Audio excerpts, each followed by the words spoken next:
What's up, everyone? Welcome to another episode of Beauty Beast and the Beard podcast.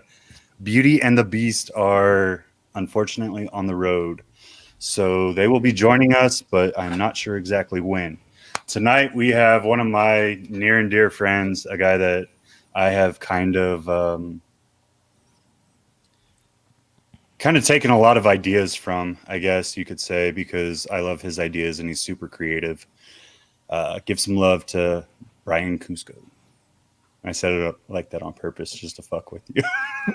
Well, is spelling creative with a K? Is that your Yeah. version of creative too? You know how you like to do what are they called?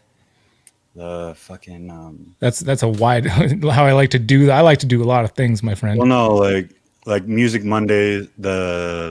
What is it? A anagram or Alliteration? Oh yeah, very very much alliterative. I was watching one of Harry's videos a moment ago, and he was asking people to give recommendations on the segment name that he's coming up with, and all alliterative stuff. That's all I could come up. Or hang out with your wang out. I like that one too.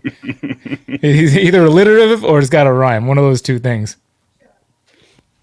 Well, what I was trying to do is be like, well, I'm gonna switch creative to a K, so it goes with your initials. And I was gonna ask you your middle name, but it's like, no, that's going too far.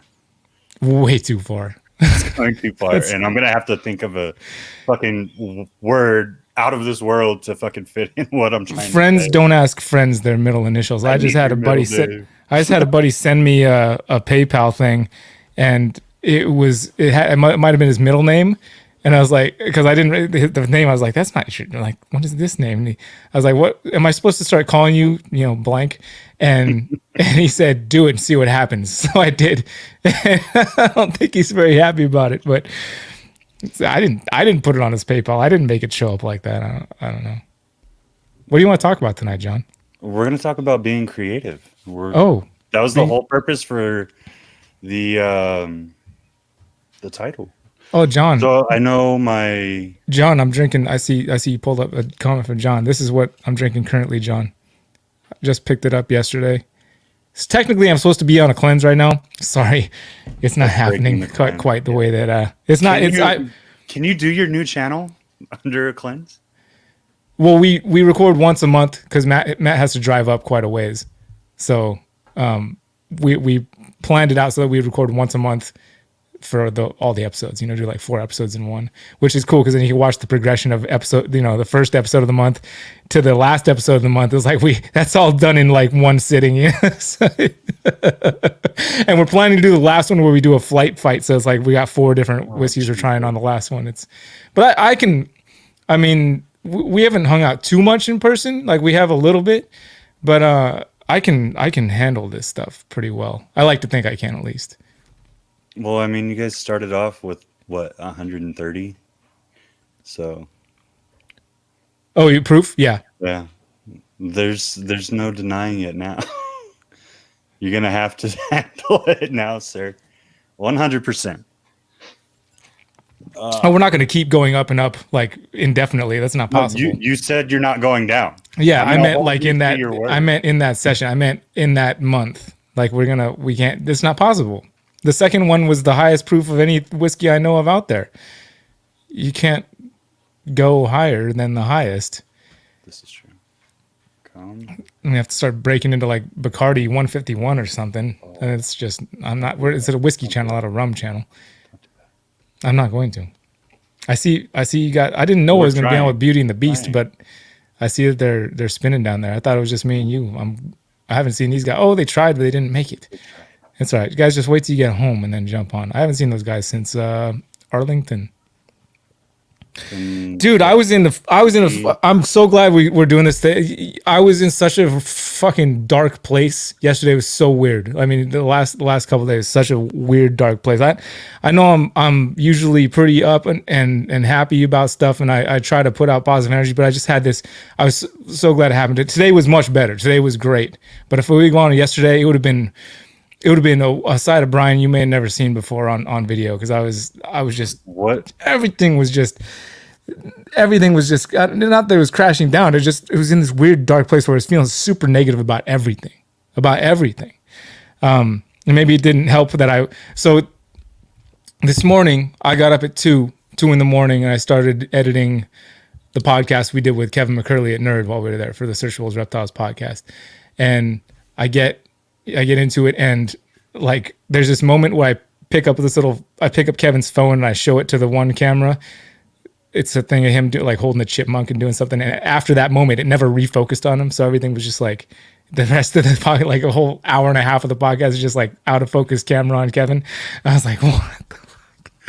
And that wasn't even it. I woke up already, like it was the day before. I was just like feeling dark. I was super negative about everything, dude, about everything. And that happens from time to time. It's not like, I'm sure everybody goes through things like that. You know, it's not always sunshine and rainbows. And that so I thought about you and the fact that we were doing this, and you can relate. You know, you have those, you go through those too. I go through them a lot, man. I try to not, you know, it's one of those things maybe we do just as guys, or just naturally just want to like keep it in and not express it at all. And not, I'm working on it. I know that's not healthy. I know it's not healthy to do that. And I'm really working. I've been trying to better myself for a long time now, I think. And I feel like this year I'm really, really getting there with where I want to be. I don't think I'll ever hit that level like, oh, here I am. Like I'm always constantly trying to get better at whatever I'm doing. But there's just so many different things happening. I mean, if you listen to the podcast with Kevin, it's not exactly it's not a feel good. It's not a feel good podcast. No, it was like the opposite. It was like the end of the world is imminent, or like it was more like one of those type of podcasts. Like the world is fucked, and there's nothing we can do about it unless we all die right now. Then it'll be fine. And that's like that. That was, I don't know, where I was already at, and then trying to edit that and having it messed up. I don't know. And then I started feeling negative about everything. The whole like community, just like. It snowballs, man. Like your feelings and what you have going on, it snowballs into everything for the day. But then it made me think also about where I would like to be or how I would like to treat people, because I don't know why. And I noticed this today. He doesn't want me going in and out. I got you in. We hear somebody. You're yelling. He came in and rudely interrupted my sentence, just like my other co-host. Right. I'm good at it. No, not you.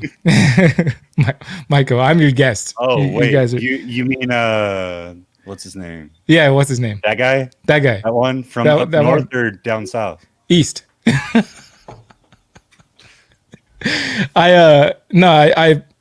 had this real, and I know I do this sometimes, and I kind of realized it again today.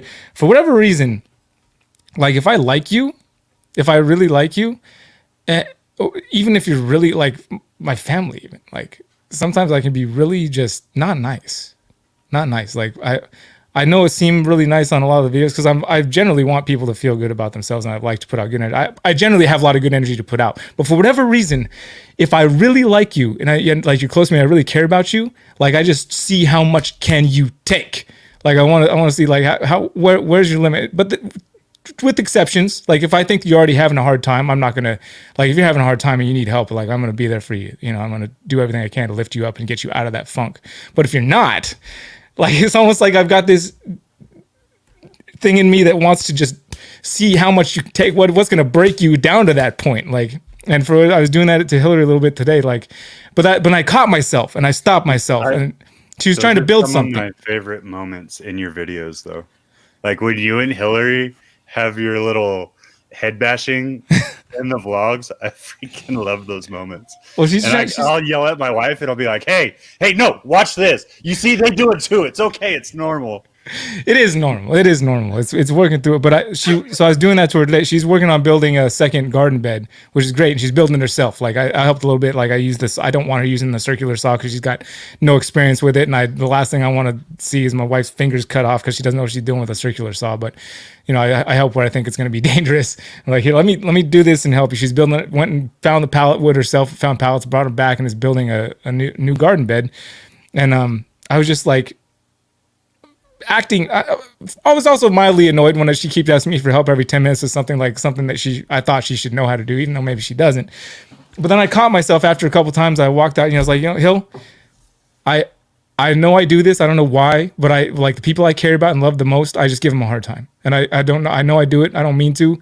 What I really mean is I'm super proud that you're working on a project yourself like this. And if I can help you in any way, I'm happy to. I'm like, I'm going to start crying talking about like, cause I don't know, for some reason I'm not able to do that. Like there's some part of me that holds me back. And that's something I've really been working on, especially in the last year, is like to not hold back. Like if I feel like saying something really nice about somebody that I care about, like not holding back, like that sounds stupid. Who does it? Why do I do that? What is it about me that makes me want to say just mean things to people I like and hold back all these like really nice things I have to say about them? Like why do I do that? I don't understand. Because you love the reaction. I guess. That's human nature though. Like that's one of the things that I've been talking to my therapist about a lot, because I go in and out of those negative headspace, right? But when I'm talking to my therapist, I'm like, and I have a pretty well-versed understanding of how psychology and like reactions and like going from a manic panic sense, right? Or how you need to be in a logical headspace versus an emotional headspace when you're looking at stuff. So I understand kind of how the balance is supposed to work. Like I'm not a professor or anything in it, but I've taken enough courses that I kind of understand how it's supposed to work. But I talk to them and I'm like, man, like when it's worse when I'm happy than when I'm upset, because when I'm upset, as you've seen firsthand, I just kind of close down and I do me and I'm like, whatever, I don't fucking care. But when I'm happy, I want to poke. And I want to see if I can get on other people's nerves and be like, well, I got you upset. Now let me help you. Let me help you. Okay. This is what's wrong. Maybe that's what it is. Maybe, okay. I think you just helped me understand a little bit why I do it. Cause like, I want to see where you're really at. Like maybe that's part of it. Part of it is just, I do enjoy like poking people. I've done it to all my friends growing up. Like especially when somebody's really full of themselves, I'm like, I'm gonna poke holes in your little I'm full of myself bag and see where is the breaking point here. But also maybe subconsciously I'm doing it, and this is just a guess. I don't know. I'm definitely not doing it on purpose. Maybe subconsciously I'm trying to find out if there's something really bothering you, and if I poke you enough, it's gonna come out, and then we're gonna get to the bottom of whatever's bothering you, and then I'll be able to help you through it. Maybe that's what I'm doing. It could be possible, because then, maybe even with my wife, like when I'm doing that, maybe if she's really feeling something, my little poking is going to break through her, whatever shield she's putting up, and she's going to break and be like, I'm just struggling with this and this. And they can be like, oh, see. And sometimes it works that way. And sometimes it really backfires, because I do the same thing. I poke, like when we'll go like a week and a half. Everything's really solid. We're like super happy, super lovey. Like we're on cloud 9. And I'll look at her and I'll literally be like, look, we've been too happy for too long. I need to do this for you. Like something bad has to happen. We have to have that yin and yang. This isn't okay. We have to have just a little bit of bad. So come here. Let me poke you in the forehead. Come here, do something. I think the other reason I do it is because I know if you're really my friend, it's not going to matter what I say. Like there's things that, you know the friends I'm talking about. I think you and I are probably on this level. It doesn't matter what you say. Like we know where each other are coming from. It's something deeper than spoken word. And the words that I'm speaking, if we're truly on a level, it shouldn't matter what I say. I should be able to say the most fucked up shit to you ever. And it's not going to really matter. I mean, obviously, depending on where I'm coming from, I would never try to hurt somebody with my words, like really try to hurt them. Like if I want to help people ultimately, but if you're my friend, we should be able to say anything to each other. And it should, if it's on it, like, especially like with Dave, I've become very good friends with Dave Kaufman. And I just, man, if I see some flaws in his character, which he shows them to me often, I go on. And there was one the other night, everybody was in the room too when it was happening. I was just like, part of me felt bad, but part of me was like, no, this is the truth. Like, you need to hear this. I'm sorry that other people happen to be here right now. This is for you. Yeah, this is to help you grow as a person, because I want everybody else to grow as a person, because then we can get better and do things better. And I really do. The people that I have close to me, I really, really care about these people. I want us to all grow and get better as people, together, and not just be in some weird stagnant place where we just keep doing the same thing over and over that's not progressing anything. And I think that's where I'm at. And I really. Part of me is also learning to where to apply pressure and where to just kind of back off. I think I've learned just in that little dark space I was in this past day or so. Like, I was like, I shouldn't be so worried about if I can get everybody in the freaking reptile community to get along and get on the same page, because it's impossible. It's impossible to get everyone on the same page in anything. We here in any community, I think it's just, I hate to, and that sounds, see, when I start thinking like that, it makes me feel like I'm being super negative, but it's just there's so many different angles to come at everything, and not that anybody's more right than anybody's. There's just different ways to do it, and people have different ideas about how to do it right and how to do it the best way that's going to be best for everybody and everything. And it's not always, there's multiple ways to do it, not everybody has that level of understanding, I guess, where it's like, oh, I can see it from your perspective, I can see it from your perspective. Some people are just like, no, you're wrong, and the other side's you're wrong, and that's just what it is, and it's just not going to break. I wish that I didn't. That's the thing why I've been in such a dark space. It's like, I don't want that. I want it to be able, I want all differences to be able to be reconciled so that we can move forward together. That's what I want. That's what I want deep down. And I think part of me knowing that is virtually impossible is part of what crushes me. But I can't let it. That's my other point, is I can't let it. Like, I have to let that go and be okay with the fact that not everybody's going to see things the same way all the time, and not everybody's going to be on the same page all the time. I shouldn't let that be a burden that I'm carrying in my soul and my heart. I should let that go and just do what I can do to help whatever I can, and if that's poking fun at my friends, then that's that, or just being real about whatever it is I'm feeling at the moment, and not be afraid to hit record on the camera while I'm feeling it and saying it, and then put it out there while I'm, and not worry about what people are going to say about it. That's my goal, is to do that. And it's not always easy. I will not pretend that I don't care what people think about me. Like, it does. I want people to like me. Like, who doesn't? Because generally I'm a nice guy, unless you're really my friend and I'm an asshole. I mean, you're kind of an asshole. I like to think I have good intentions. I'm an asshole with really good intentions. You're an asshole that lets me work all day and then clean up snake poop for you and then gives me a place to sleep. So you're okay. Right. It's okay. We're good friends. As long as I have a place to sleep, that's all I need. I gotta say, I was impressed with the way I was thinking back today about that when you were messing with the pied retic, and how you did pretty damn well for a guy that didn't really have much experience with an animal like that. And you didn't get bit, and you did get the job done without getting bit. So I remember being impressed, even though it looked a little crazy. Even though I karate chopped Garrett's freaking snake in the neck, yeah. Is that how it happened? I don't. It's on video. So when it struck, it was gonna hit my shoulder. Like, it was on trajectory for my shoulder, and I was like, I'm going to the fucking nope. And all I did was just fucking threw my arm as fast as I could. The other arm straight for it, and I was like, if it gets my hand, then I'm fucked, but I'm gonna get it. And I ended up catching it right in the neck, and it moved just enough that it went past my shoulder. I was like, oh, thank God. Dude, watching Kevin that last weekend pull out one of the pieds and talk through the process of what he was doing and why he was doing every single little tiny minute detail, like where he was touching the snake, how he was touching the snake, when, and what the snake was thinking and why it was reacting.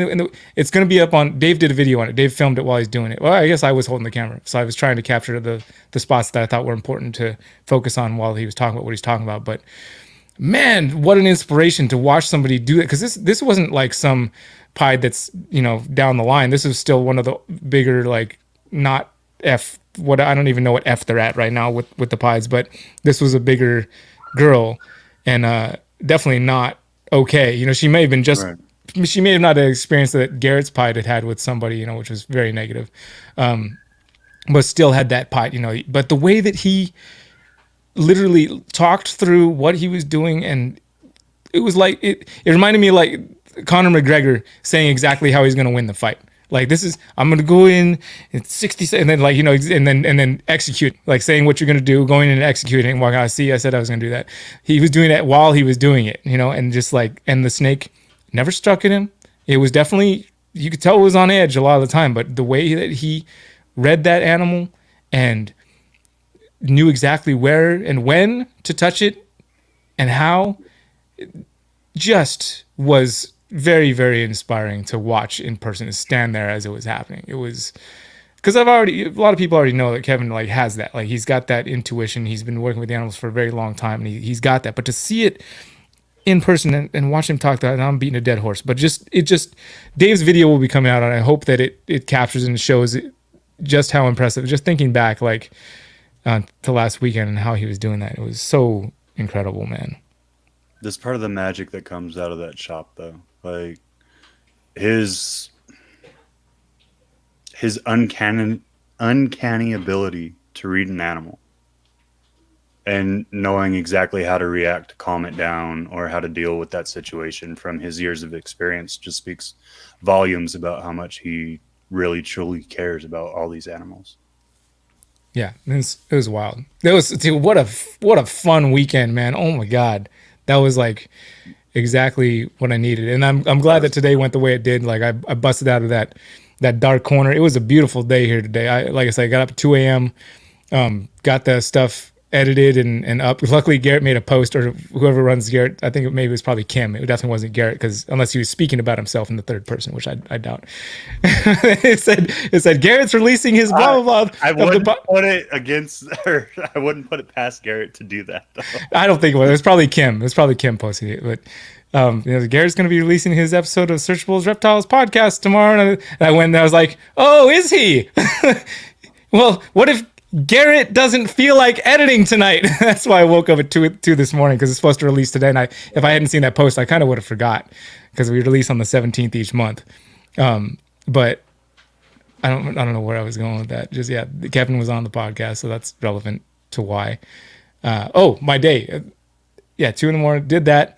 And then it was it's long. It was just, you're sitting there for 2 hours. This one was more than 2 hours. And I'm just like, I've already lived through what it is I'm doing, but all I need to sit there and just toggle back and forth on the multi-camera clip, back and forth between Kevin's shot and my shot. And then the whole time Kevin's out of focus, I'm just like, God damn it. But he's talking, so I need to keep the camera on him. It doesn't make sense to look at me and Garrett sitting there listening to him talk. So it's like, there it goes. And then I got my own beef with Garrett about our podcast. There's been this ever-long beef of like, Garrett, can we just talk about, I don't know, can you let me talk? Okay, there was a moment next month when we release the next month's podcast, like Rob and Jeremy asked me a question. I feel somewhat bad talking about this with you and not Garrett first, but I think I mentioned it to Garrett too.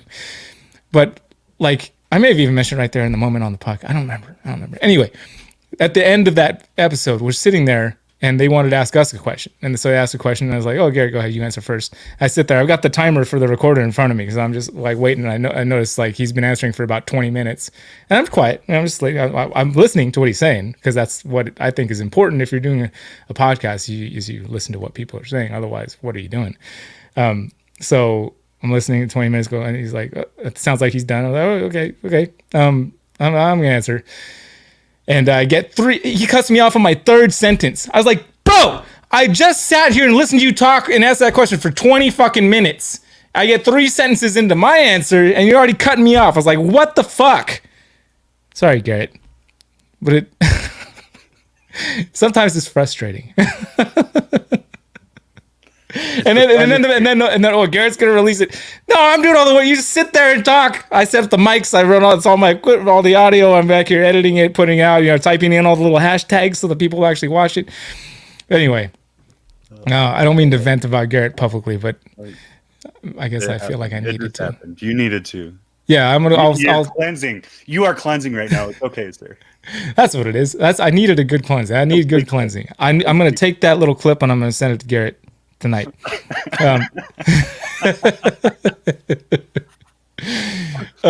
See, but that's a great thing. See, Garrett and I are definitely on that level. Like, there's nothing Garrett could say to me that we wouldn't be friends. Like, I really love freedom of speech between friends too, not just for our country. That's why I love where we live. I love what you've done. Like, it's a big deal to me. Like, freedom of speech. It bums me out when it looks like there's people that are trying to take it away. I don't care what you say. I don't think it should matter. It's just words. Like, it is. The words can lead to other things, sure, but at the end of the day, it's just words. Like, what do you mean? What do you say?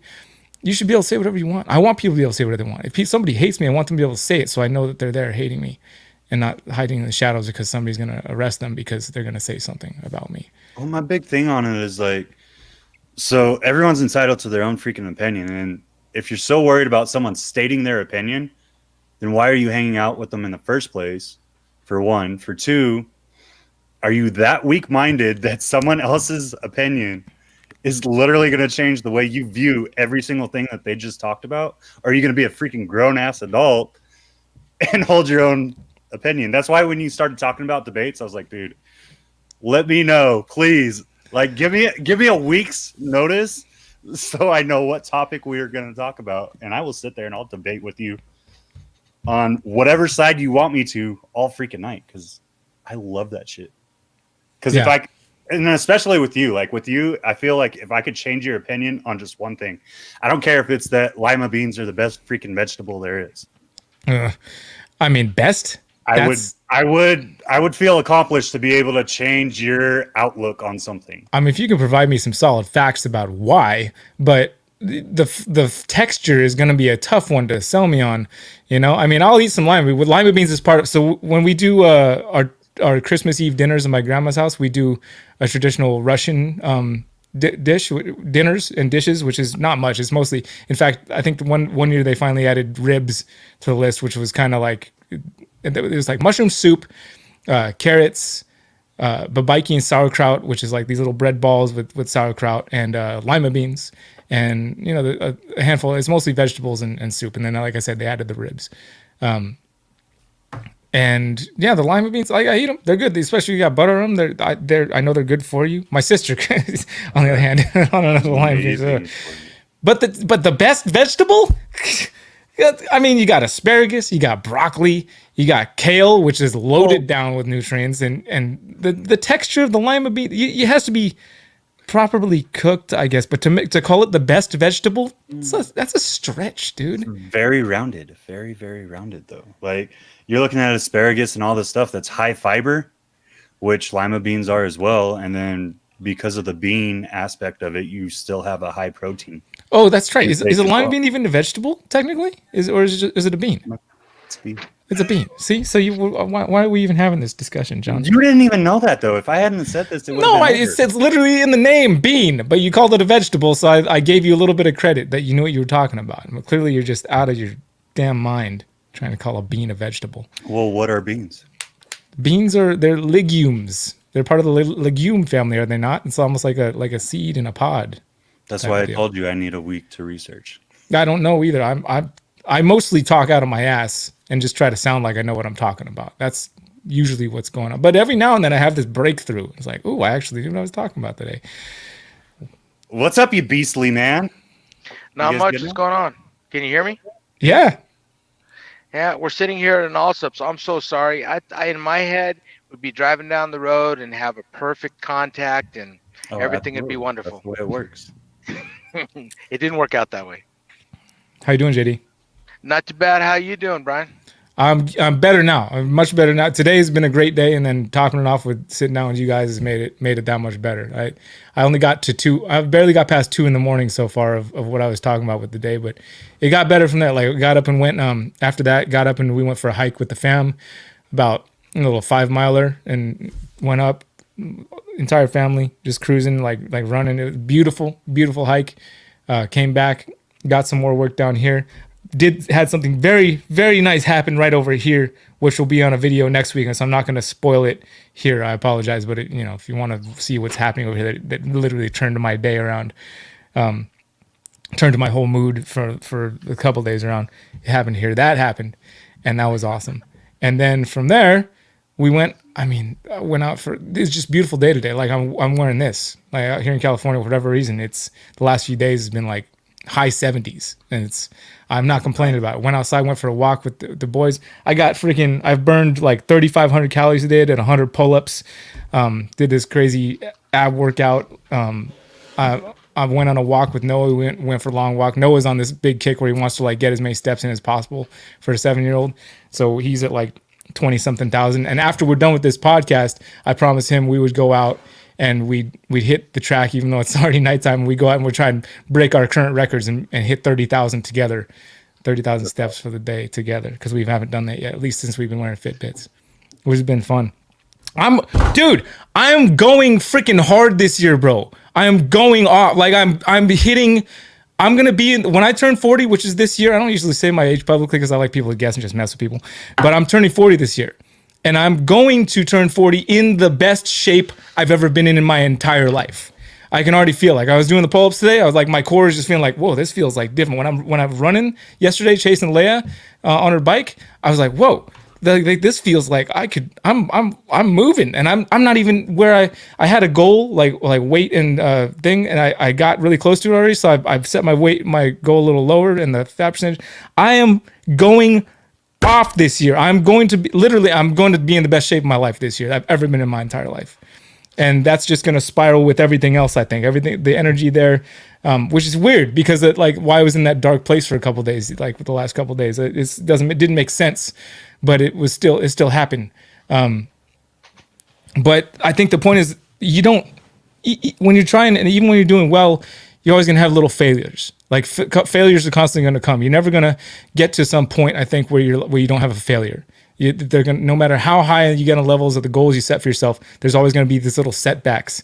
And I'm finally learning at this age to not let them drag you all the way back down to where you would started from in the first place. And it's like, all right, I failed here a little bit.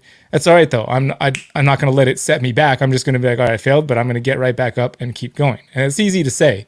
It's very easy. That's something's very, very easy to say, but to actually do it and to find myself finally doing it has been very empowering, to just be able to be like, okay, I failed. It's all right. And just literally get right back up. People say it all the time. Oh, you just got to keep going. It's so easy to say. It's so much harder to do. So do you think with everything that you do now, because I know I kind of Facebook and Instagram stalked you before this, right? Like I'm sure you saw it because I started like liking picture. Well, I think that was on stuff that Hillary had tagged you in actually. So dude's stalking us. You need to watch out, Brian. But like I went all the way back to like 2015 and I was like, dude, just the growth, like watching Noah from baby Noah to where he is now, and then the progression of the family growth and like the progression of your creative outlets. Do you think that in and of itself has become a therapy in the way that you kind of pull yourself out of those situations? Maybe. I don't know. Sometimes I feel like that I'm doing too much, like too many different outlets, like, and then I started a whiskey channel last week. Like, what am I doing? Because there are times I'm like, if I would just focus on this one thing and put all my energy into that, but I get bored, dude. I get bored. I can't just focus on one thing. I need to be doing different things. The thing I'd like to think is that they're at least all somewhat related. Like they're all either putting stuff on video, creating things that way, with music and video. At least they all basically have that going for them, whether it's the podcast, whether it's Triple B, whether it's the vlog, whether it's the whiskey channel, whether it's doing Freedom Breeder channel. That's all at least related to doing things with the camera and doing semi-cinematic stuff, and then it's all stuff I'm into. Like I love taking pictures. I love doing video. I love snakes. I love drinking whiskey. I love my family, and it's all stuff I love. I don't know if I'm answering your question. I'm just it's great to be able to do what you like and love and be that's what you do with most of your time. That's fantastic. I've been doing that for a long time. It hasn't always saved me. I've gone into very dark places while doing what I love, just because I fell into those holes. Like it still happens, even though I literally haven't clocked in for a 9-to-5 job since 2002. I think 2002, 2003. Because I can't. I need to do what I'm doing. I just do. Like I will if I have to. If push comes to shove and that's what it takes, and I need to do that, I will do that. Don't get me wrong. I am a fucking hard worker. Like I will bust my ass in whatever way is necessary, which is why I think I was able to do what I have been doing, is because I can lock down and I can bust my ass at whatever it is I'm doing. I think. Does that make sense? Yeah. Did I answer your question? I think you kind of stepped around it a little bit, but So to pull But myself no. out of the holes, pulling myself out of the hole. Honestly, when it comes to pulling yourself out of a hole, I'm gonna throw that. I'm gonna give full credit to my parents and my family. I'm gonna give credit to the solid foundation I had. I know not a lot of people, and certainly through personal experience and a lot of friends I had growing up, most people it seems don't have that. That I've, at least in my experience, the people I've known. So I'm going to give a lot of credit to that, and probably most of the credit. I think that that's a common theme with people that are able to pull themselves out. The exceptions are the people that are able to pull themselves out and get through those things without having that foundation, like coming from a completely broken home and able to overcome that and still get somewhere in their life. But even with some of those folks, I think as successful as they may become, like whether it's in the public eye or business wise or financially, they still got that like pit, and that they're constantly filling with all those things, that emptiness that they didn't ever get filled at a young age, where I was fortunate enough to have such a solid foundation there, with parents who are together. I have nothing to complain about there. Like, I have some of the most solid parents anybody could ask for. So I'm very fortunate for that. I think that ultimately is what I have to owe, is what I owe my ability to pull myself out of any hole or dark place I get into, is just that foundation that was set there for me, that I was fortunate to have. There wasn't a foundation of, a lump sum of money. Obviously it was, but that foundation of love, if you have that, I mean, it's one of the most powerful things, which is why it's important for me. And I never tell anybody how to raise their kids, but it is very important to me. Like, if I see somebody else bringing kids into the world, I'm like, it is important to me to tell them that it is important for that foundation is the strongest thing you can do for your children. Giving them that foundation, that will help them overcome any of the obstacles that ever come in their way. I think is if they come from that solid foundation, it almost guarantees them that they're going to be able to get through whatever life throws them if they have that foundation to jump from, of solid family and love. I like that. It's pretty good. Hi, Marita. Hey, Marie, a long time no see. I know. We're finally through the hills. Sorry about that, guys. That was kind of a, yeah, Oh, yeah, no worries. It's good to see you guys. You guys have, I don't know much about the way you guys were raised or came up, but you guys seem to have a pretty solid thing going on there. I mean, the times I've met you guys, and just seem like solid people. You know what I mean? Thank you. Well, JD was raised by his two parents, who are awesome people, a little bit kooky in their own ways, but he was an only child. He got a lot of attention, too much, he may think. His parents were very hardworking, honest people, salt of the earth people. He got to spend a lot of time with his grandparents in their log cabin, catching frogs and all that wholesome stuff, making pies. And I was kind of raised in the ghetto in California. My parents had What a little town? bit of in Napa. The ghetto of Napa. Believe me, I lived in the ghetto. Yeah, I Of the know. valley, or the town of Napa, or the valley? Not the valley, the city. Oh, it's totally different than it was in the early 80s. Oh, okay. Yeah, it's a little ritzy town now, and it wasn't that way 40 years ago. But anyway, my parents struggled a little bit, and I found out when I got a little bit older that my dad always had affairs and things like that. So we got into a terrible car accident when I was 12, and several people were killed, including my mother. And my dad moved his girlfriend in right away, and they got married within like a few weeks. And then they were like, okay, you kids need to go away. And so it was just me and my brother, and he was a senior and I was going into 7th grade. So he pretty much finished high school and then left, and I left home 2 years later. And so I definitely had some struggles in my teen years, being on my own and things like that. But I feel like overall I got a good, strong foundation. My mom was a hardworking person. She did a lot of good things for people. And interestingly enough, my parents were able to keep all of their scandal a big secret. So it's not like when I grew up, I knew when my dad was going camping that he was off visiting other women. So it felt pretty stable, and I think that gave me a foundation. And so I went into the world at 14, 15, and really, in a way, that gave me stability because I knew that I essentially had no one to fall back on. And that seeing that I had no safety net, I never got involved with drugs. I never got involved with alcohol. I worked really hard in school because it was kind of like, yeah, do or die. And so that, and learned a lot of hard knock lessons and learned about gratitude for sure, because there were times when I had almost nothing. And so now the things that I do have, I know how precious they are. And I feel like we've raised our kids up to learn how to work and to learn how to be fair and all those super important things.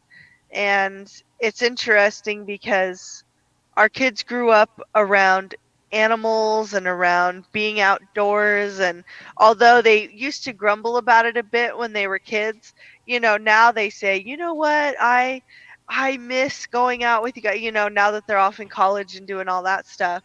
They say, I miss being out there with you guys, and I miss just all the excitement of eggs hatching and stuff like that. So I feel like I had kind of a weird mix of kind of stability and then suddenly being kind of tossed out into the world. But overall, I feel like it made me really well-rounded. And we're still, JD's parents live in Montana, but we're still in super close touch with them. So they're amazing people. I'm thankful for them. It's awesome. Yeah, that's cool. It's interesting how places can change like that. Like with Napa, like it. When we lived in Echo Park when we were little, and Echo Park, I remember we went back one Yeah, time. that's and rough. it was not anything like. I remember went back to. I feel like I've told the story a couple times, but I went to go visit a girlfriend who said, this is a girl that could live anywhere she wants in the world. Basically, she like inherited a drug company from her father, and it just like and she's like, oh yeah, I'm living in Echo Park. I was like, you're doing what?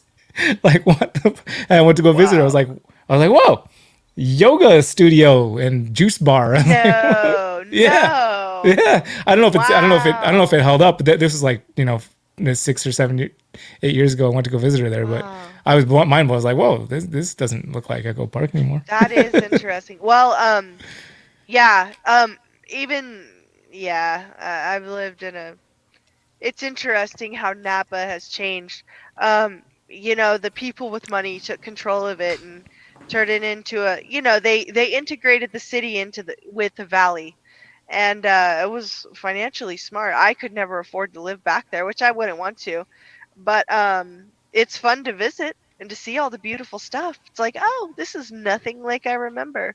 But I don't know. I liked growing up in California, even though it was tough sometimes. But I also loved the times. I loved the desert, and I loved the diversity of wildlife in both places. I And do really love the desert. I could never get my wife on board to move to the desert. I'm pretty certain of that. But if we were on board with that, I love the desert too. Yeah, it's beautiful out there. it is beautiful. She's a water baby, though. She has to have the water. Yeah, we can't go more than 15 minutes from the coast. That's not happening. When you mentioned with the kids with the animals too, I had a great thing today. Noah is officially going to have his first snake. Obviously, we have plenty of snakes, Ooh. but he on his own was like, I want to care for it. I was like, what it means? You have to feed it all the time. You have to clean the poop. You have to do everything for this snake. And he's like, I want to. I was like, yes. It's like, because I don't want to force him. I never wanted to force him. I was like, as Right. much as I would love them to do something like that, because he's taken ownership of the chickens. Like those are his chickens. He knows more about those chickens than I do, like with all their breeds and like everything about them. And he loves those chickens. But when he wanted to take ownership and be responsible for his snake, I was like, just yes. Daddy won. So what does he want? What's that? What does he want? I'll talk. It's coming up on a video real soon. Okay, It was the one okay. little part I said I wasn't going to talk about tonight. It's coming on a video very, very soon. Oh, sweet. Yeah, I'm stoked Getting about all it. That's kinds awesome. of tidbits for the future. I finally learned that I can't just put it all out there all the time. I got to have like maybe 1 or 2 secrets that I eventually talk about in a week. Balance. So when you first started out, we're jumping all over, and we got really deep, and you're gonna get me into that mindset, so I got to pull myself out of it. I'm sorry. Yeah, I'm not good at sticking to a subject. Yeah, no, that's fine. That's fine. We could talk about whatever. I don't want to stay on growing up and serious. Sure. Yeah, take it wherever you want. This is your show. Well, it's Marita's too, so she can interject whenever she wants. I just got lucky. I'm the boss. This one happened to fall on my channel because I've been too lazy to set up our actual channel so far. John, come on. I'm trying to get a logo made, okay? All right. I'm really bad at this. You should know by Fiverr, now, Fiverr's a great resource, my friend. How long have you known me? It's been a hot minute. How often have I been consistent or done anything on a timely sketch? Hey, John, when are you going to make videos again? I don't know, Brian. Fiverr's your resource, John. You're looking for a good logo. You can find some really good folks on Fiverr. Well, not too expensive, and you can, if you find the right person. Giving my wife the opportunity because she's actually an amazing freaking artist.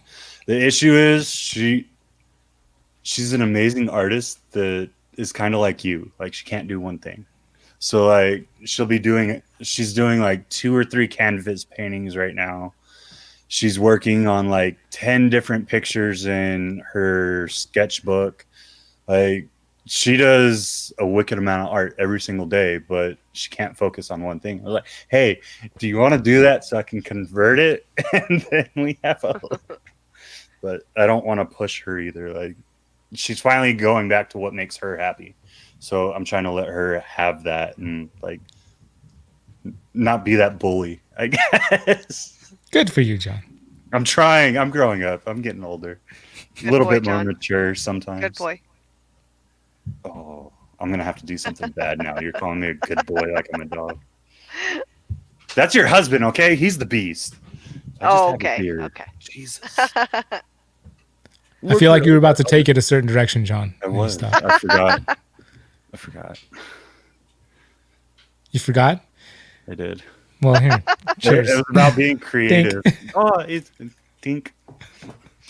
I'm behaving myself. So when you first started, what was your outlook on it? Like, did you have a goal of just doing that once per week or like once a month when you initially started, or did you just jump full in and say, I'm just doing this? Like, what was the mindset when you first started your whole being a creator and using this creative outlet to kind of show everyone your life? You're speaking about YouTube. Yeah. Well, YouTube and like, I guess with music and the band as well, because I think you kind of have to expand out and be creative in that aspect as well. Well, that goes way back. I mean, I've been creative since we're all creators, I think, you know. Some of us take it further than others. I started creating. I remember the first time I started beating on a guitar like it was a drum. I was like 4, I think, and I was like hitting the strings just like ding ding ding ding. That's creation right there. It's creating music, creating chaos. I've been doing that since the guitar was in tune, so that helps a lot. You know, you got E, A, D, G, B, E. It still sounds all good together. It's not dissonant. It has a nice sound. And percussion is the first instrument of man, so it's just natural to start creating like that. Bam, bam, bam, just hitting stuff. I think that was the same approach I used for YouTube. I was like, I'm just gonna pick up this thing and just go bam, bam, bam, and see what happens. Strap a GoPro to the head, open up a box. I made a video. There's a channel. All right, I'm gonna let people in on a little secret. It's semi-secret. I've never actually put this out there before. I have a channel. The first YouTube channel I ever started was back in, I don't know, 90. No, that's not right. Before YouTube started. 07 maybe? 07, I want to say. 08. I can't, don't hold me down to the year, dude. My 20s are a freaking blur. But I did start a channel. And just for my buddy was in my house and he had like a bunch of money, like a bunch of cash, and he's just doing this ridiculous thing. And he's just like, and the video is sideways, like we posted it was like up there sideways because it was vertically shot. And he's just like throwing the money and he's going, money, money, money, money, money, money, money, money, whoop, whoop, whoop, whoop, whoop, whoop. Then that's it. That's the video. And I created a YouTube channel for that so we could put it up there somewhere on the internet. And there it was. And I still have that channel. I still upload to that channel. It's the name of the channel is okay. It's I might have to look it up. No, let me just try and do it from memory. It's MMM. It's Music Man. The word Music Man, but with either 3 or 4 M's and N's at the beginning and end of the word.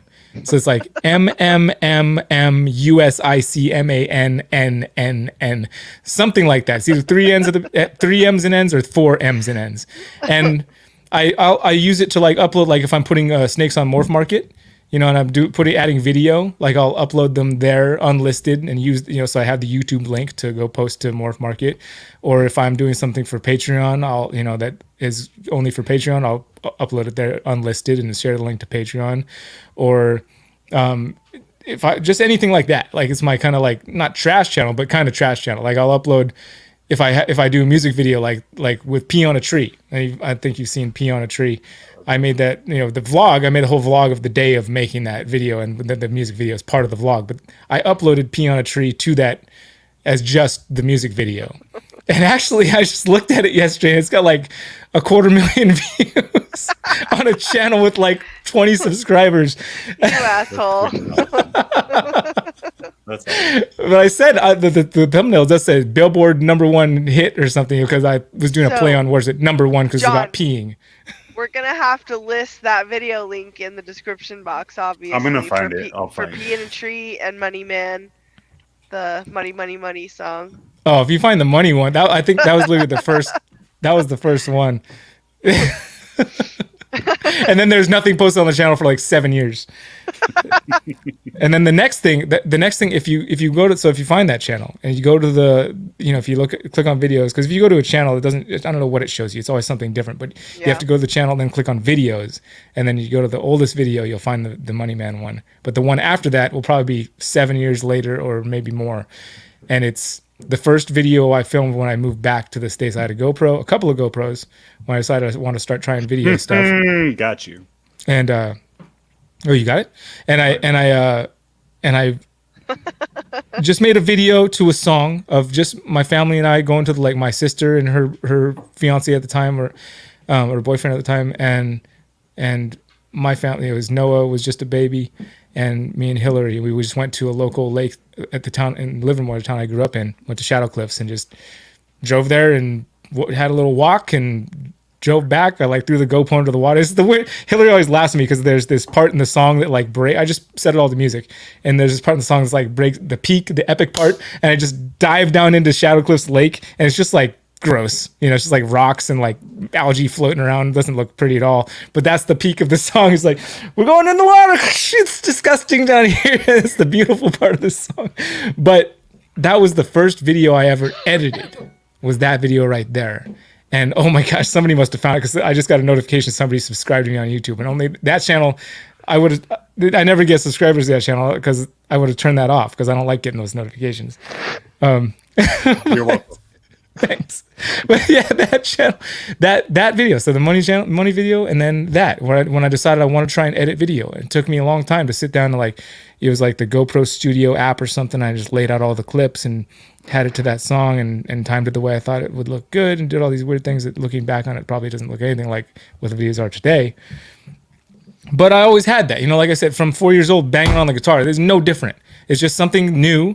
I wanted to try and see what I could do with it and see what happens when I bang that guitar with my hand at full force. That's what it was. That's the perfect analogy. I was like, I got a GoPro now. I'm gonna bang that on some shit and see what it sounds like. And I'm gonna try to finesse it a little bit, maybe, and make it sound a little better than just banging randomly. And it just went from there. And then just, gradually I feel it probably got better and better. Right now I'm just trying to do better telling a story. I'm definitely not good at holding to a subject. That's why it's good as a vlog channel. People give me crap sometimes. Just show snakes. And I'm like, fuck you. It's my channel. Sorry. You told me it wasn't a family channel, so I'm going off. You're allowed to do whatever you want. Thank you. Yeah, I just it's fun. It's fun. I really enjoy it. That's why I do it. If it's not fun, and there's also responsibility that comes with it. You know, there's people that follow along that are expecting to know.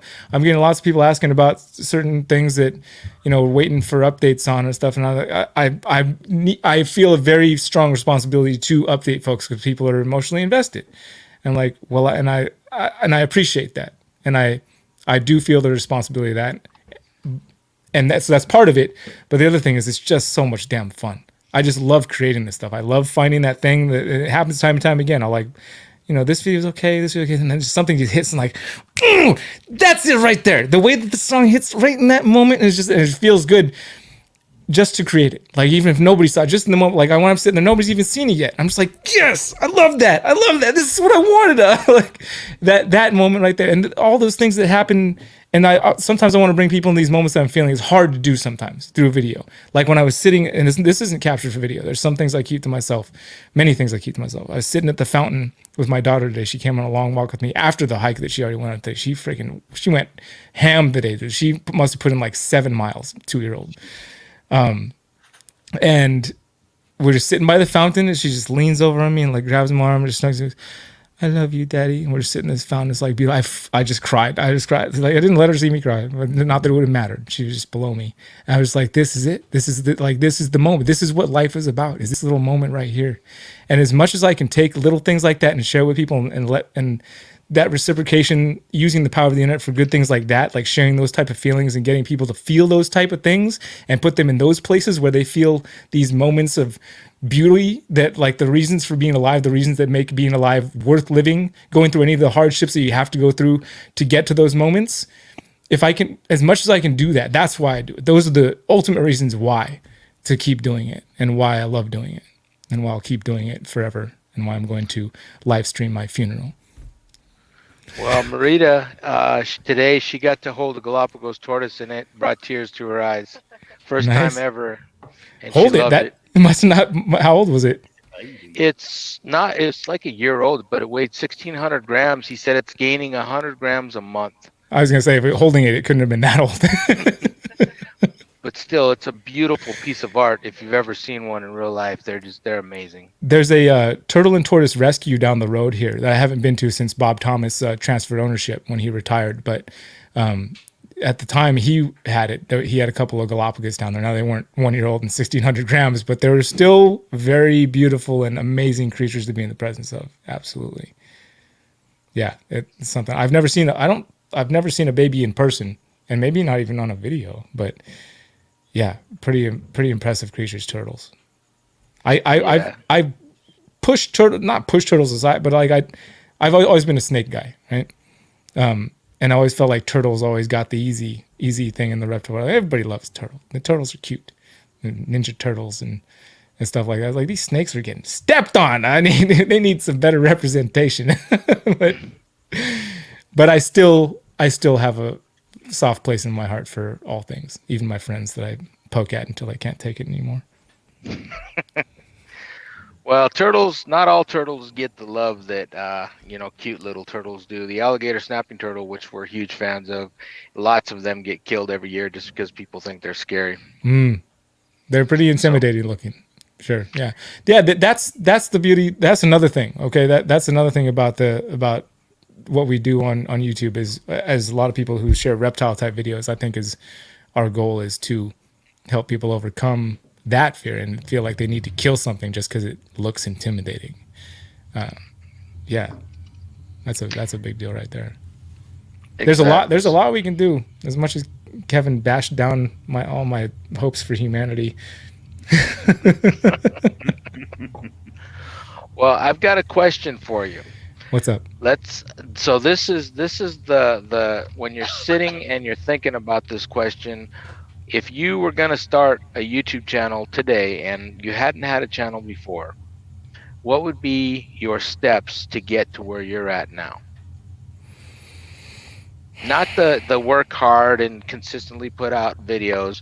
I'm talking about when you're sitting and you've got your camera and you're going, what am I going to shoot a video about?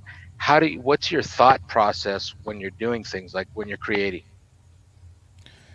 if I was starting fresh and I had no channel, it's hard for me to put myself in that space because I've been doing it for a while now and have lots of channels, several channels. It's hard it's hard to put myself in that mindset if I haven't uploaded a YouTube video yet. I literally uploaded a YouTube video this morning at 2 a.m. I'm gonna do the same thing today. I did the same thing the day before that. To go back to the first, I'm just gonna get started.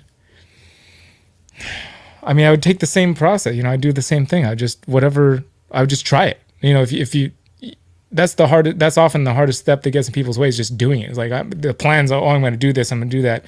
If you have a plan for trying to follow the algorithm and learning about what works on YouTube, the consistency and all that, then that's one way to do it. And that's maybe the best way to do it if you really is your goal to grow and like have subscribers and grow. But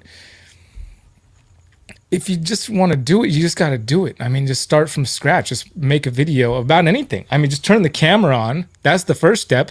Hit record. It sounds ridiculous, but that's true. There's the people that are like, I want to start a channel, I don't know how to start. Turn on a camera and hit record. And that's something that gets in a lot of ways. I'm tripping all over my words. I don't know why. Because it's hard for me to put myself, like I said, in that spot where I'm trying to start a channel for the first time. I feel like the camera. We just went back a year ago. Get the camera, hit record, and film something. Whatever it is. Pick a moment in the day. If you know you're going to do something, like maybe this might be interesting. Somebody else might want to see this, this part of my day, whatever I have experiencing in my life right now. That's the moment, hit record. There's got to be some time in your day, even something like discuss. I don't know. Maybe you're going to take a crap and it's going to be particularly huge. Maybe the biggest crap you ever taken in your life. This is something that isn't beyond what I would potentially do. And just record that. I don't know. You literally are recording a piece of shit, but at least you started recording something. And you don't have to post it on there. You don't have to, but at least you started. That's the start. That's the part that a lot of people don't even get to. It's like, oh, I haven't recorded a video yet. Well, you can't start a YouTube channel if you don't record a video. Even if you literally record a piece of your own shit, at least you started something. You can choose, well, maybe that's not what I want to put out to the world. But at least you took that first step and hit record and recorded something. And if it's massive enough, that might go viral. And it might be, but the problem with it is you set your precedent. It's like, people want to see more shit now. You got another one? No, that's the biggest one you ever took in your life. All right, you set your standard too high. Now where are you gonna go? Kind of like with 130 proof whiskey. Right. Right, kind of like that. Made me think back to my buddy Pat, and God bless him. He freaking wild cat. I could tell stories for days about Pat. But one of them was just at some random gym he got access somehow to this apartment complex gym, and we went there to work out for one day, and he went in the bathroom and he's like, for a little bit, he's like, hey Brian, come in here. Like an idiot. I went in, I was like, what is it, dude? He's come look at this. It was like sticking out of the water. I was like, God damn it, Pat. I didn't need that. Like, yes, it's impressive. Okay. But please don't ever do that to me again. To be fair, Ralph, me and my roommate, sorry. Go ahead. Me and my roommate in college used to have contests with each other. Like, we would literally we would go to Taco Bell or get something just fucking horrible for you, right? Talking about big poops. Yeah. We would eat something that's just horrible for you. And you're either going to paint the entire toilet or you're going to have the biggest shit of your life. Speaking of shit, why is the topic always shit when we get together, Brian? This has been a theme in my life as well. My sister always sends me emojis of poop just because there's people that comment on my video like, oh, it's another poop video. It's not like this is something I emote. I don't know. I'm going to take the blame for it, John. Well, isn't one of your biggest videos one of the biggest turds ever recorded on YouTube? The most watched. No, it's not the first video, but it is the most watched video on Triple B TV. And I also wrote the song that went along with that. I recorded the beat, made everything about that song. I didn't pull a beat from somewhere. I made that beat myself and then wrote those lyrics and rapped it. And I love how many people coming on that video. Most of the comments on the video, that song though, oh, the song. The other half are like, why am I watching this? But yeah, RETIC taking this huge dump in the grass in this park down in Ventura. And I just made a song. I was like, ooh. Here you go. I call it, what is this crap? What is this crap? It's coming out your ass. It's going really fast, sticking up the grass. What is this crap? It's going to slip, slap, slap, to slip, to slappy, hippie, happy, slippy, dappy, slip, the sploosh. Should be at the mind if you think I'll be cleaning up that poop. Something like that. I haven't said it for a while. It was a long time I recorded it. Oh, yeah, crap. Crap has been a big part of my life. I was sitting, I had this phrase I would say just to, I was a kid, I was young. And I would just say, I pooped on your mom. It didn't mean I was talking about like doing a natural, going out in the woods, pooping on Mother Earth, not going through all the bullshit of the toilet and the sewer system, just pooping on mama, directly where I was meant to be, fertilize the soil and the ground, hippie stuff, And that's, but people didn't always take it that way, especially if like somebody didn't have their mom anymore, things like that nature. One time I'm at my buddy Jed's house, super cool kid, and his parents were supposed to be gone. I was staying over, they let me crash, and we're doing a little mini party, and I'm laying there on the floor in the living room, not expecting his parents to come home because they weren't supposed to. He didn't tell me that. He said they weren't coming home for a couple of days, and I was out of it. I was about to pass out, and apparently his mom walks in, and his parents walk in together and say something about this, and I just yell out my catchphrase, "I pooped on your mom." And his dad was just not very happy about it at all.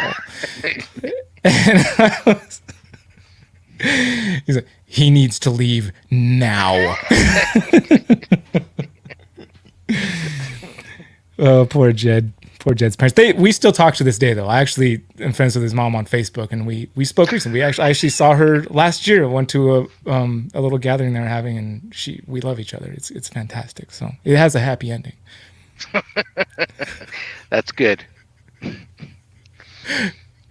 Sorry, John. I feel like you wanted to take this in a certain direction. Freaking poop, man.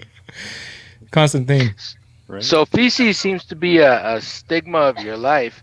It's of everybody's life. It's one of the things we all have. It's a common thread. Literally every species of animal life on this planet, like we all share it in common. It's something that's so like, it gets pushed aside so many times. Not with us. We talk about it. Just not at the dinner table. It's rude. Well, what I'm talking about is constipation and snakes right now. Right now we have a jungle carpet that we're having to massage it out because and it's the third jungle that we've had this problem with. Once they hit about 8 feet, then all of a sudden we start having these problems. And you just recently are having some problems like that too, aren't you? Constipation? Yeah, in your dry marsh run? Oh, no. Or is that something else? No, it's something else. Oh, is it? Oh, okay. Yeah. Well, it's been a challenge, and the snake's doing okay. I mean, she goes well for a while, and then you feed her a big meal, and there she is, stopped up. So we got to soak her. Smaller meal. Yeah, good idea. We'll try that. Freaking noob. No. That's what I would do. Feed a smaller meal. She can handle it. Yeah. Oh, I just thought you had some similar problems. If your dry marsh run has something else, then that was one of my guesses as to what the problem was, but that's not what it was. Oh, I'm sorry. That's all right. So how's your collection doing right now? Are you planning on expanding this year? Are you planning on keep holding back a lot? Are you planning on selling everything and starting over? What are you planning on doing this year? Oh, there will be no selling of everything, ever. That's not even happening. Like, even when I decided I'm not going to breed retics, people will hit me up sometimes like, "You have a big snake?" I was like, "Yeah." You selling it? I was like, I decided I wasn't going to breed retic. That was the plan when I got these retics. I was planning to breed them at some point. That was the plan, but that plan went wayside. But I'm not selling them. They're staying here, and I'm going to get them bigger enclosures is the plan, so they can. I get them out plenty. We do lots of fun stuff and hang out, but I want them to have bigger spots where they can do that stuff inside the enclosure as well. So that's one of the goals. Definitely slow growth over here. Very much slow growth. I've gotten 3 snakes in the last since 2019, the beginning of 2019, and I don't hold back a ton. That's one thing I definitely don't do a lot of. I hold back like maybe 1 or 2 snakes a year or something, and most everything else goes available. just my own personal way of doing what I'm doing. And no plans to add anything. I am going to be doing the first, I had these animals. I can't, if I bring an animal in, there's a couple exceptions, if it was like, there's a couple of snakes that I actually had come in that I didn't produce that I did sell at shows, like, just for whatever reason. But for the most part, every animal that comes in, like I thought about it, like I've got these single gene female ball pythons that are not necessarily, I have other animals that are being produced that could potentially replace them, but I have a hard time doing that. I have a really hard time doing that. Business wise, it would make sense. If it was like strictly business, I should probably sell that snake, but I can't. It's got a name. I know that snake. It's my own personal deal. I don't fit in with. It's weird. I'm in this weird spot where, like, I do breed. I'm a breeder, so I'm not like just strictly like keeping for keeping's sake and doing that. Like I am breeding, but I don't have that same breeder mentality as strictly breeder. And it puts me in this weird place sometimes. Like I don't fit in with the guys that are just breeding to be breeders, and I don't fit in with the keepers who are just keeping to be keepers. I'm like in the middle somewhere. It feels weird sometimes. Like people don't understand what the hell I'm doing, which is okay, but it would be nice to be in some kind of group for once of my life. But that's not what's happening. I've again somehow put myself in a corner of some weird operation going on. I feel like we talked about something like this at the beginning of the show, Brian, where like you do this self thing or you attack another because they're having too good of a time. That's the thing. Like you get so comfortable and you're like, well, I don't fit in this group, but I don't fit in this group. But let me go for both of them and see if... No, I'm not attacking anybody. Well, I know, not in the sense of like attacking, but the jabs are there sometimes. Oh, okay. With sure. friends. I like we were talking about with your friends. Yeah, I like jab in person. I jab jab either side. I think another reason that I got kind of dark is like I really want to go to a reptile show, like really badly.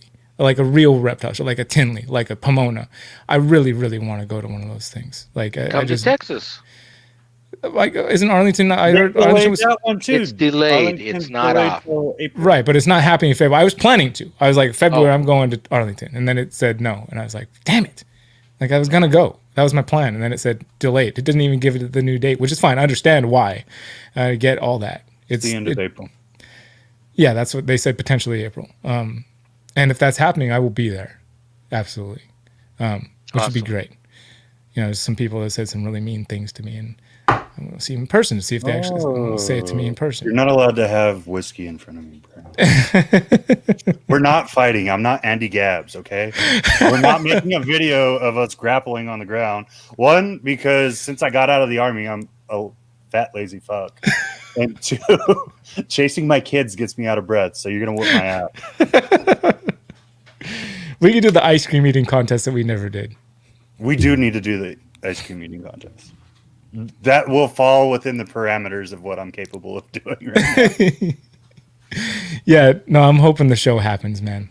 I really would love to go to an NRBC or a Pomona, or a Reptile Super Show, like one of the big shows, and where it's just like, so those are so much fun. The last time I saw Marita and JD at the Arlington show, it was so good. It was so good for my soul to see all these folks, and I just miss it. I don't get me wrong. I always find a reason in the day to smile. It happens every day. There's never been a day in my life when at some point in the day I didn't smile at my life. Literally, even on the day, like the one day, there was one day when I literally contemplated suicide. Even on that dark day, that's still some point during the day I smiled. I think it was earlier in the day, but every day. There's not a day that goes by that I don't take a moment to stop and be like, you know what? That's just pretty good for at least a second. Even if it's fleeting in a moment. But I forgot where I was going with that. Reptile show. They make me happy. Yes. Wow. You were so happy last Arlington. Like, I remember we were coming out of the restaurant and you were just like hopping up and down, fucking excited. It may have been the whiskey that night. I don't know. But you were super excited. No, see, that's the thing. I have fun. Like I enjoy whiskey. I do. I really do. But I have plenty of fun without it. I don't need it to have fun. That's not how I operate. Like I probably have my most fun moments when I'm 100% sober. Like at our wedding, Hillary and I's wedding, I didn't drink a drop. It was one of the best nights of my life.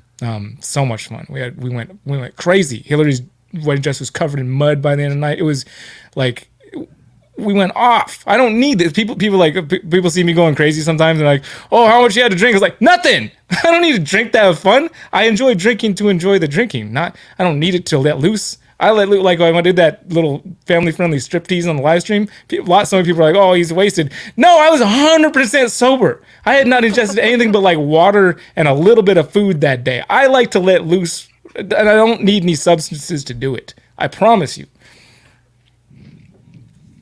It's fun. Why not? Why not? It's like how many times are we gonna live? You know, it's like, well, you gotta let it fly. You know, it's like what are you? As much as I remember I mentioned earlier, like I do care what people think about me. Obviously, there's definitely a part of me that doesn't give a shit. I think that's a good quality to have. I try to keep it balanced. I try to keep it balanced. Yeah. Like I do. Like I want to be respectful. I do care, but at the same time, fuck you. Sorry, I didn't mean that towards you guys. Just in general, like, just let loose, to the haters. That was to the haters. Nah, no, nobody really hates. Nobody that really gets to know. If you really, really, really get to know me and you hate me, that's your problem, not mine. I think the same thing. I don't know.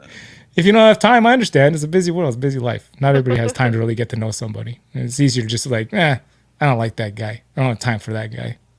It's busy life. I don't understand it either because I remember my first time meeting you. Well, you're a very passionate man. Sorry, go ahead. No, you're good. You're a very passionate man, but I remember my first time meeting you, and it was at it was Pomona. When you had your booth at Pomona. This is right after you made the backdrop to mimic your room. Thank you, Rami. Kim was there. I was like, Kim, I need to interview you. Like, we've been talking about this for 2 freaking months, and we have all this history. And I looked at you, and I was like, hey, you're not using your booth right now. Can I borrow it? Like, go. I don't care. Go ahead. Don't fuck anything up. Everything's set up. Just be careful what you do. And then you started setting up, like, lights and stuff for me to make sure everything was like looked nice when I was first starting out. And I was like, dude, I don't know him. Like, I barely know him. I know his name. I gave him a hug right when I met him. But he doesn't know me. That's all right, cool. And then the next morning I ended up cleaning poop out of it. Something for you. Oh, at the show? Yeah. One of the closures? Yeah, Animal feces, I hope. So I was like, Riley was setting up the cameras for you that morning, and he was like, oh, man. And then you're like, well, I got to go set up these interviews. It's like, oh, Brian, okay, I got it for you guys. There. And I cleaned it up real quick and got the snake back. I was like, all right, you guys have a good day. I'm going to go figure out my interviews now. Well, I appreciate it, John. I appreciate it. I appreciate you, man. Like, you take everyone in as family, like, almost instantly. Like, the way that you treat people from the moment that you meet them is just something different than what most people do. So for you to say that people might not like you after initially meeting you, I find hard to believe. I think it would come from like your personality. Like there are times where your personality can like overbear somebody, but if you take the time to actually get to know you and understand the way that Brian's brain can, not that I understand it, but in a sense I understand like little tidbits. I understand enough to be like, okay, he's going here and he's acting this way, but that's just Brian, so it doesn't matter. Thanks. You're welcome. I don't know if that made sense. It did, right up until the point where, right at the end, like I was with you right to the very last sentence. John gets Well, lost on these tangents sometimes where I do. only he knows Yeah. where it's going, and then even he gets lost, but that's okay. We That's still probably why love we. him. That's probably why we get along. Because I definitely. Maybe. Yeah, Well, I I hit that definitely Well, get that. reset point while I'm talking to yeah. you is the issue. Like if I talk too long, my brain will reboot and I'm fucked for like 2-3 seconds. And you'll see it in a Yeah. lot of videos. I I got to have the point where it happens so observed much I that. just don't edit it out anymore. I'm just like, fuck it. It's my quirk. That's one thing where video has definitely helped me, right? Recording video, I'm still working on. I'm not saying I'm good at it yet. I'm like communication and speaking to people and realizing that they don't know everything that's going on inside my head, and I have to speak clearly and intelligibly and form sentences that go together and make sense so that they can understand what it is I'm talking about. The video has helped me with that immensely. I was horrible at communication. I still feel like I'm like on the bottom rung of like people that are good at communicating, like I'm down there somewhere. Huh. And I'm just working to get better at it. And the video has helped immensely because you watch it back, you edit it, you're like, I look at it like, what the, what? Who is gonna, you know, you see like what I'm doing right now. I'm saying these like, I'm just making noises, assuming that you know the words that I'm thinking in my head. I'm just making noises though. But getting past that and be able to speak full sentences and paragraphs and maybe even a whole essay one day, who knows? It's a goal. I think you're getting better every year, Brian. Thanks. You know, you're a real positive influence in my life, Marita. As Oh. you are, as you are. It's just simple as that. I Let's think hear more about that. well, when I think of you, I think of just somebody that's very positive and has like this just calming. Like I feel comfortable. The first time I met you, I felt very comfortable around you, and Awesome. and just have and JD too. The first time I met JD, I was like, these guys are just like down to earth, and you know, I don't need to. It's nice, you know. It's not something you can fake. It's just you're either calm inside or you're not. You're tumultuous inside. Right. And that's for me. You can't hide that from me. I don't think. If you can, then you're really really good at hiding. But yeah, no, you're an intuitive person. I could tell that about you from early on. But you know, when we're at a reptile show or when we're looking at reptiles or hanging out with other, you know, animal enthusiasts, that's our happy place because we still both work a 9 to 5 where people tell us stupid stuff every day like, oh, you know, if I found a snake in my yard, I'd kill it. And I want to say, well, you know, I don't know. That's you know, maybe you don't deserve to live, but I don't say that. I say, oh, okay, well, I guess that's your right to do on your property. You know, I could come remove it for you. People are crazy though.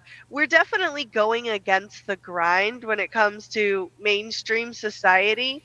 But I love, love, love, number one, being around like minded people and other creative people. But I love it even more when people reach out to us and say, you know what? I was so afraid of snakes or I was so afraid of spiders or whatever until I started watching you and I saw that you know, you showed me how beautiful they are, or you showed me that they're actually really gentle. And also, too, that I'm a very like normal person and I'm a woman and that I'm not afraid. And they were just like, wow, that was a big deal to me. Or people writing and saying, you know, my daughter has always been fascinated with bugs. And I would tell her, stay away from them, they're dangerous.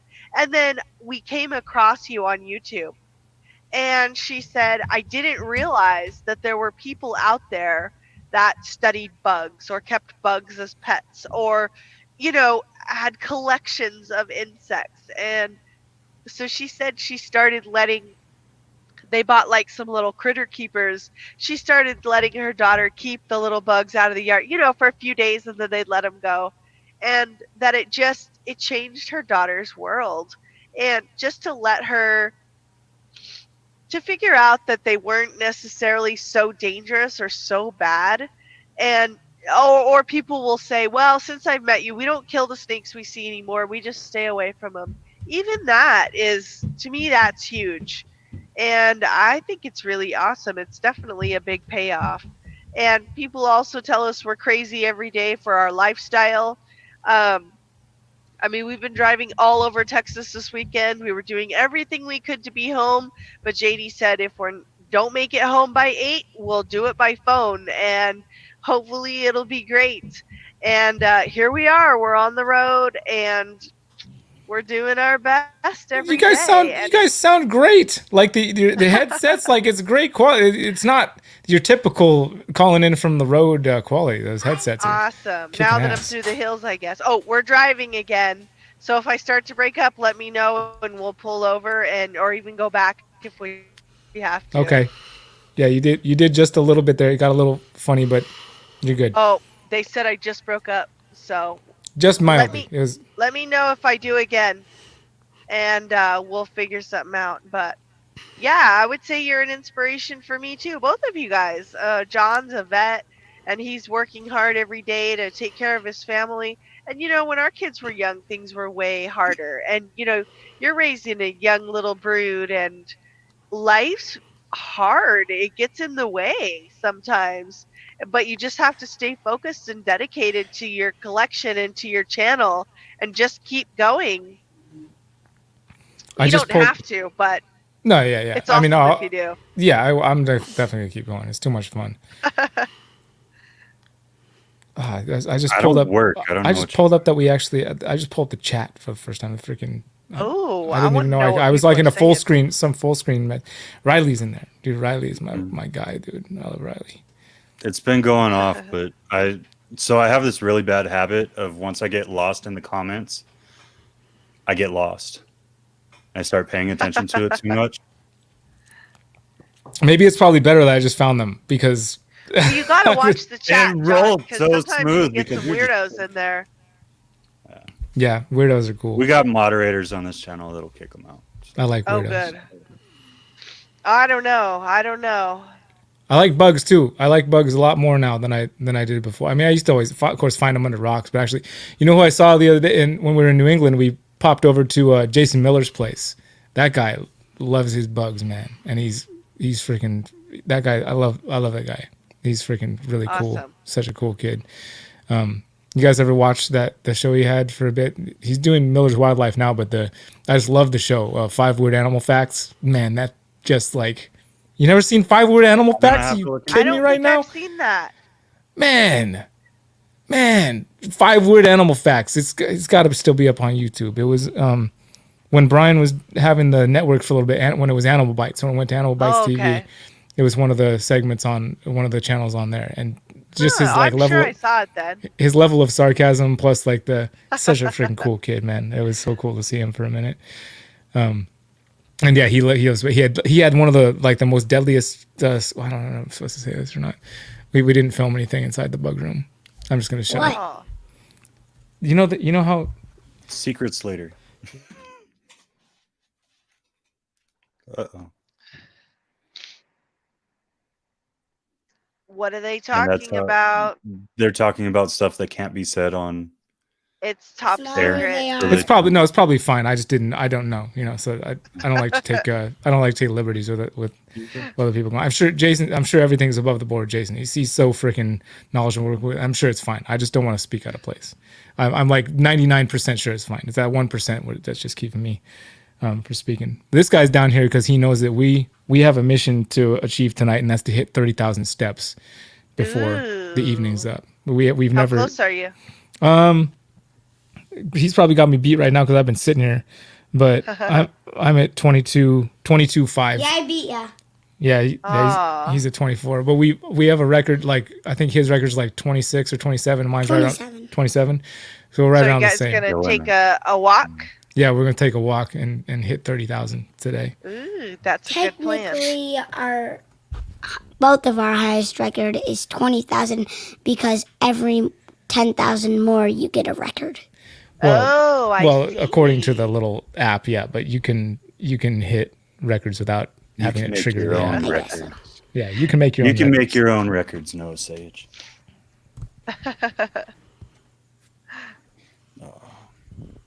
But if you got anything you want from me right now, man, I'll say you like ask me anything, John. Yeah, I've got no secrets from you, bro. You guys can ask me whatever you want. Brian bears it all.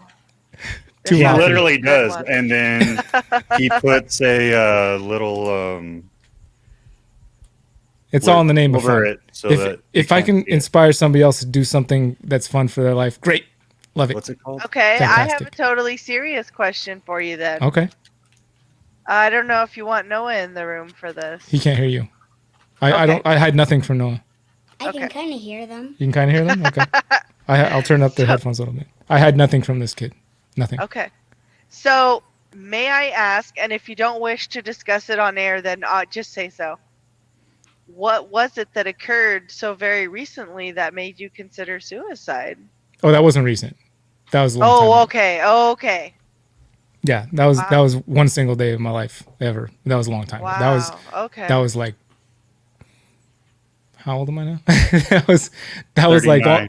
I'm not gonna let you live that one down. You Damn gave it up. You're not gonna live that one down. No, I didn't mean to. You got me too comfortable. You didn't even. You I'm gonna forgot write that you it were on the 39 middle years old. print.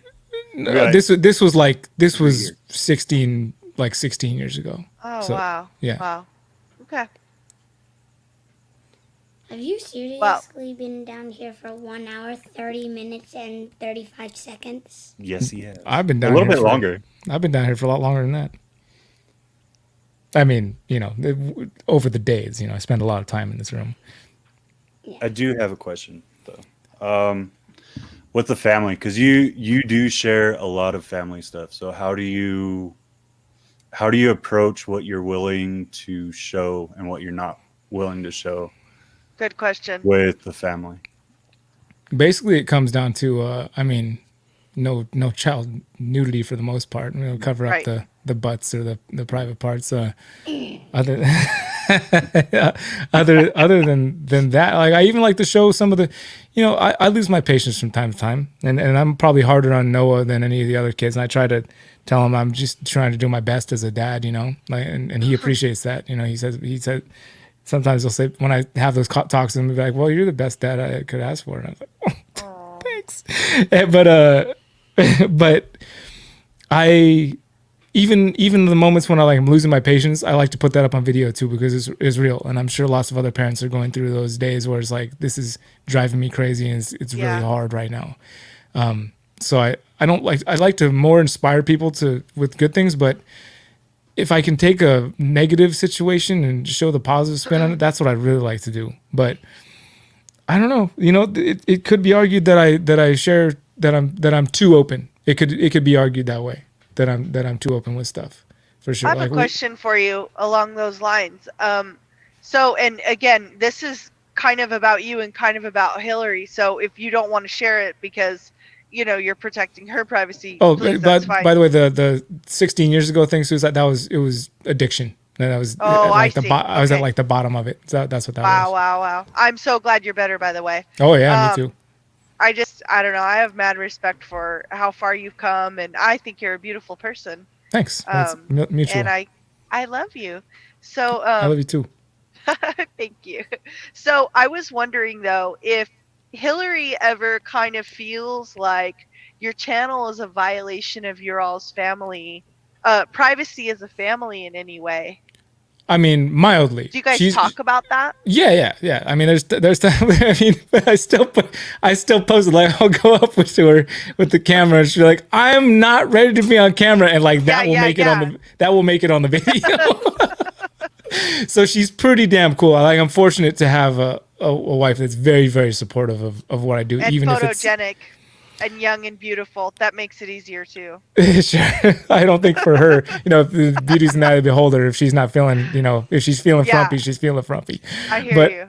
But no, she's very cool about it. Like, extremely cool. Like, she is one of the people that mentioned when I made that comment about maybe I'm too open. She's said those words like, you got to have some secrets. Like, you can't just like, you got to have some, there's got to be some mystery to some of the stuff. I'm like, I guess I'm bad at that, but well, I feel the same way about JD. He'll just tell anybody anything. Luckily, he's not allowed on camera very much, and I'm the one with a filter. So, Yeah, that's good. I'd be scared if he were the face all the time. That'd be. You know what I don't share a lot is when I lose my patience. I have made a video where I lose my patience and literally call the video losing my patience, because it does happen. And I want to be real about that, because if you put out this image of like you're perfect, then people get these, it affects society in a negative way. That happens a lot. I agree. And I don't want to do that. I want to be, have a positive effect. There's a lot of time where I'll lose my patience and I don't post it, but I still have the video. Right. I don't delete the video. I'll leave it. And at some point, my kids, they're going to watch it back. Yeah, there's dad losing his shit. And it happens. It happens. But I don't post it that a lot. A lot of times if I like lose my patience in the middle of filming, I won't put that in the video.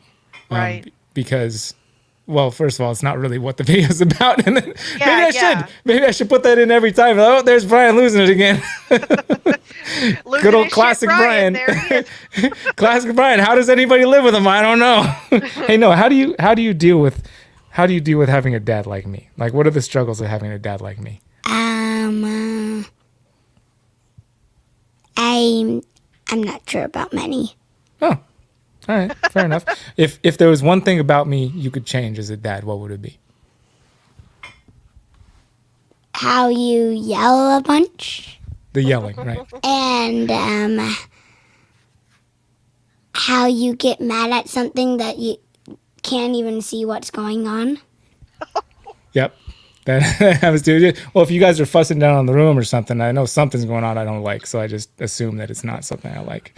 Well, either yesterday or earlier today, Leia was fussing and Eli was just reading books, and you kind of made him sad because you told him to go into his room. Mm. That did happen either yesterday or earlier today. Gotcha. Yeah. Well, that's true. I'm not Boy. perfect. I'm working on it though. Noah's very real. He is. He gets it from I'm his glad dad. my kids aren't testifying against me right now. That's hardcore. Well, that's one of the biggest things with Josiah too. Like, I love that little dude, but there's a very distinct difference between when he's telling on himself to mommy and when he's telling on himself to daddy, or depending on who's there, right? So if like mom's out doing her thing and they all start yelling in a room, I'll go and I'll be like, I unfortunately have the military response still, where I go into that direct, hey, what the hell are you doing? What's wrong with you? Don't do that. You know what I mean? Usually not in such kind words, but Noah's there, so I don't want to. Dude, Right. you don't have to worry. See, with my kids, I'm very aware that they are. I want them. It's weird. It's finding this balance of caring for them and loving them so much and wanting to give them all the safe spaces they need to be themselves, while at the same time preparing them for the real world, which is brutal and can rip you apart, and finding that balance somewhere where you can prepare them for that and still be safe and loving for them at the same time. I'm constantly trying to find that balance somewhere. It's not easy, but it's something that I feel is very important, because these kids are going to take over for us. We need them to be the most capable human beings possible. I agree with that. And if they're not, then what are we doing? Why bring people into this world if you're not going to prepare them to make the world of people the best place possible? And so that, and it is finding that balance between providing a loving, safe, caring environment while letting them know that it's hard, and you got to be ready for everything the world's going to throw at you, because it's going to throw everything at you potentially, and you just got to be ready to deal with that, and whatever that is. I'm harder on this guy than any of the other two because he's the firstborn, and he's that, in my mind, he's that guy. He needs to take care of everybody else. If I go down, he's next in line in the matriarchy, so that's it. Wouldn't it be patriarchy? Did I say matriarchy? Did I say that? I was thinking man. I was thinking What's man. patriarchy? Patriarchy is like the fatherhood, and matriarchy is like the motherhood. But yeah, The lineage of men. yes, we do need to be I do need to take this guy out. He does have a bedtime, even though it is Sunday. So I need to go. We need to get we're hitting 30. I promised him we'd hit 30. So we need to get started on that if we're going to do it. Awesome. Well, thank you so much for coming on. I think you're amazing. And I can't wait to hear the beginning of the show. Yeah. Well, I don't know if you missed a whole lot, but maybe you did. I don't know. It might have been the best part. All right. Thank you so much for giving of your time. And thank you, Noah, for loaning us your daddy. Welcome. Have fun, right, Noah. Make sure you kick your dad's butt. You got to run that track really fast so that you get the steps before dad, okay? Okay. He's got a head step, and he has to take more steps to travel less distance too. So he's going to beat me for sure. Awesome. All right. Be safe. Love you guys. Thank you guys. Have a great night. All right. Love you too. Bye. Peace. Bye.